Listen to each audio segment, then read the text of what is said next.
ও কাকা শুনছো না? কি হয়েছে জহরে বলা যে কেতা বলি মেঘ বাই করে নিয়ে এসে। শুনলাম এটা শুনে তো বেশি মন দিল বেশি ভাল না কেউ যেন ভাল থাকতেছে না। ভাল থাকবো কে করে? তোমার তোর বয়স কমা না কাকা, তোমার তো ঠান্ডা লাগে না কাকা, তুমি জীবনে বিয়া বাড়িও করা হবা না।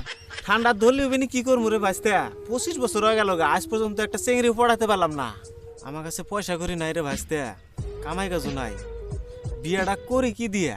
জহরের পোলার তো একটা ব্যবস্থা ছিল, ঠান্ডা পড়ার আগে নিয়েছি, আগের তো কোনো ব্যবস্থা নাই, আলে যে গালে আড্ডা বসে থাকা লাগবো, তাছাড়া আর উপায় নাই। আমাদের গালে হাতে বসতে গেলে আপনি কাকা, বরঞ্চ দাদাকে একবার যা কয়ে দেও। দাদা কি কোয়া?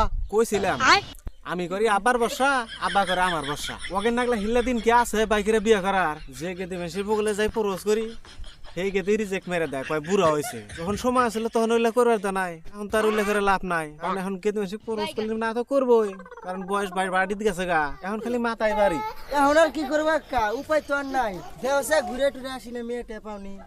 ঠিকই কইছে, ওলে রিতাল নিছি, তাছাড়া তোর কাম হবো না। দুলাভাইয়েরও কতদিন কইলাম, দুলাভাইও বেশি গুরুত্ব দেয় না।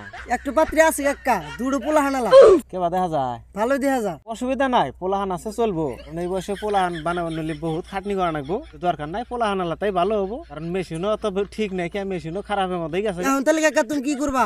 ভাবতাছি ঘুরে আসি না তো, যদি না করে মেশিনের মধ্যে একবার পেট্রোল ঢালে একবার আগুন ধরা দিম। না কাকা এই কাম করা যাবো না, দরকার বলি দাদারে তুমি বুঝাই কোয়াও। কত বুঝাম রে তোর দাদারে, তোর দাদা এখন বোঝে না, নাহলে হাতে ধরো নাহলে পায়ে ধরো, মানুষের একবার বুঝলি তো আসবই। কত জায়গায় ধরলাম রে, কাম হয় না, একবারে জঞ্জালে শেষ করে দিম, মেশিনের মধ্যে পেট্রোল ঢেলে দিয়ে আগুন ধরাতে একবারে জঞ্জালে শেষ করে দিম, আর কোনো জঞ্জালি থাকবো না।